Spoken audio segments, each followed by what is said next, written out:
주방 배수구에 음식 찌꺼기가 끼어 있는지 아닌지 살펴보아야 하고요. 욕실 배수구에 머리카락 외의 오염물들도 막혀 있지는 않은지 꼭 살펴보아야 합니다. 재물이라는 것이 잘 흘러나가야 더 큰 재물이 들어올 수 있듯이 이건 역시 막힘 없이 더러움 없이 물이 잘 빠져야 하는 거예요. 세면대가 더럽다는 것은 집안에 재물적인 어려움이 생긴다는 의미이고요. 이미 그럴 수도 있다는 뜻이에요. 그래서 반드시 세면대는 사용하시고 나면 물로 한번 깨끗이 씻어 주셔야 돼요.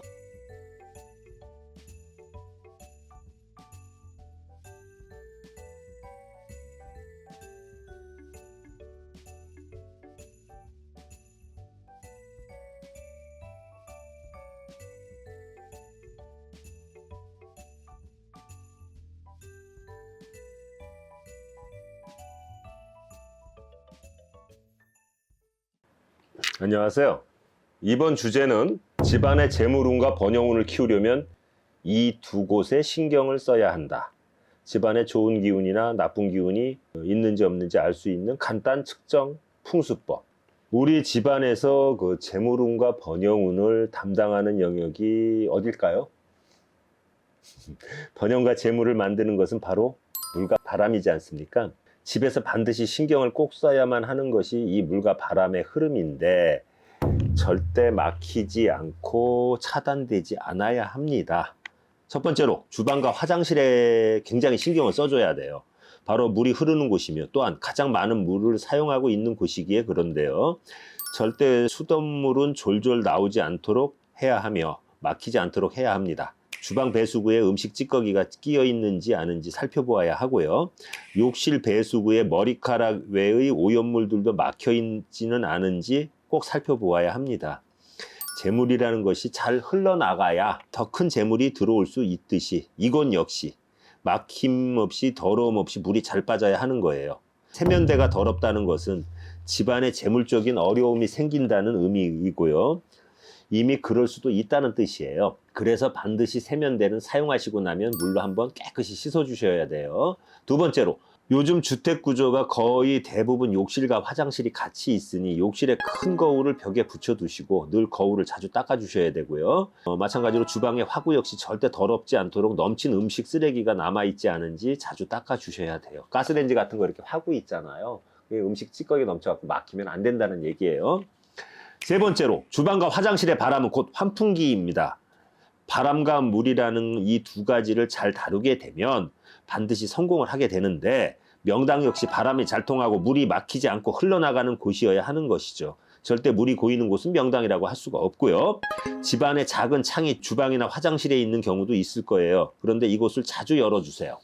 환풍기 청소 정말 자주 해야 되는데 분명 어느 순간 나도 모르게 재물운이 서서히 쌓여가고 있다는 걸 발견을 하실 겁니다. 풍수학에서는 집의 가치는 무엇보다 중요하며 집은 번영과 성공 또는 문중의 그러니까 집안을 얘기하는 겁니다. 문중의 번영을 만드는 것이라고 하여 집터를 잡는 것을 너무나도 중요하게 다루고 있어요. 현대의 경우 이러한 외풍수가 거의 의미가 없게 된 것이 대부분의 가정이 몇 가구 정도의 공동주택 생활을 하고 있다 이거예요. 아파트를 얘기하는 거예요. 그러니까 이게 집 한 채가 있는 게 아니고 이게 공동주택이잖아요. 그러니까 내풍수가 중요한 겁니다. 이러한 외풍수는 이제 의미가 없는 것이라고 할 수 있고 이제는 내풍수, 즉 이 집안의 배치와 변화와 꾸밈에 관해서 과거보다 유독 신경을 써야 합니다. 집을 이러한 집으로 만들어 보십시오. 첫 번째로 집안에 있는 화초나 식물이 잘 자라는지 확인을 해보시고요. 집안에 흐르는 기의 흐름이 좋은지 나쁜지를 판단해보는 가장 쉬운 방법은 집안에서 기르는 화초나 식물이 잘 자라고 있는지를 살펴보면 가장 쉽습니다. 잘 자라고 있는 화초를 집안에 가지고 들어왔는데 금세 시들어지거나 생기가 없어져 가는 그런 현상이 생기고 있다면 분명 집안은 무엇인가가 수정과 보완이 필요하다는 것입니다. 반려견이나 반려묘들이 유독 힘이 없거나 또 거칠어진다든가 한다면 이 역시 무엇인가 집안에 흐르는 기의 흐름이 불균형을 이루고 있다든가 또 좋지 못하다는 의미이니까 역시 수정이 필요합니다. 이러한 집은 반드시 환기나 배기를 주의 깊게 살펴보셔야 해요. 또 가구의 배치나 방향 등을 바꾸어 보십시오. 불필요한 고장난 것들이 집안에 있지는 않은지 살펴보셔야 하고요. 이러한 좋지 못한 기운이 몸에 쌓이고 쌓이다 보면 어느 순간 몸은 생기보다 죽은 기운인 사기가 강해지게 되니 늘 피곤하다는 것을 느끼게 되고 의욕 역시 사라져 버립니다. 이로 인해 집안의 가세는 기울어지는 게 당연하겠죠. 두 번째로 잠을 푹 잘 수 있어야 하며 자고 일어났을 때 몸에 피로가 남아있지 않아야 합니다.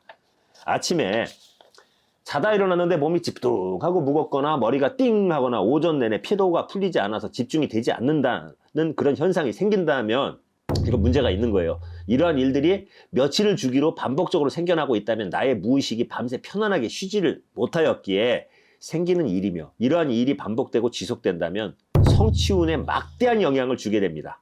침대가 불편해서 이러한 일이 생겨나고 있는지도 모르며 방 안에 공기의 흐름이 막히고 있거나 방 안에 기의 흐름이 막혀 있을 가능성도 많아요. 어쩌면 기가 순환이 되지 않아서 한 곳에 계속 모이고 쌓이기에 이런 일들이 생기는 원인일 가능성이 커요.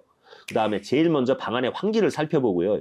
침대 방향을 바꿔도 보고 전기제품이나 전자제품들이 침대와 너무 가까이 있지는 않은지 살펴보십시오. 이게 중요합니다. 이 모든 것들을 다 했는데 변화가 없거나 이상이 없는 경우라면 틀림없이 방의 한 군데 벽에 큰 대못 있잖아요. 큰 못이 박혀 있거나 벽에 불필요한 사진이나 그림이 걸려 있어서 그런 일이 일어날지 모릅니다. 침실은 벽에 못을 박지 마시고 있는 못은 꼭 빼세요.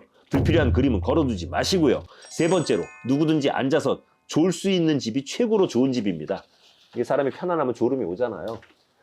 뭐 앉기만 하면 잠이 스르르 온다든가 또 졸음이 많이 몰려오는 그런 경험 있잖아요. 근데 그 자리가 집안에서 제일 명당 자리입니다. 집안에서 앉아 있으면 졸음이 오는 장소가 많으면 많을수록 집안은 최고의 명당으로 변해가고 있는 거고요. 자리에 앉아 주변을 살펴보고 집안을 변화시켜 보십시오. 아마 집은 최고의 명당으로 변할 것이며 가정에는 끝없는 번영과 발전과 행복이 찾아들 거예요. 네 번째로 안정스러움이 부족한 경우에요.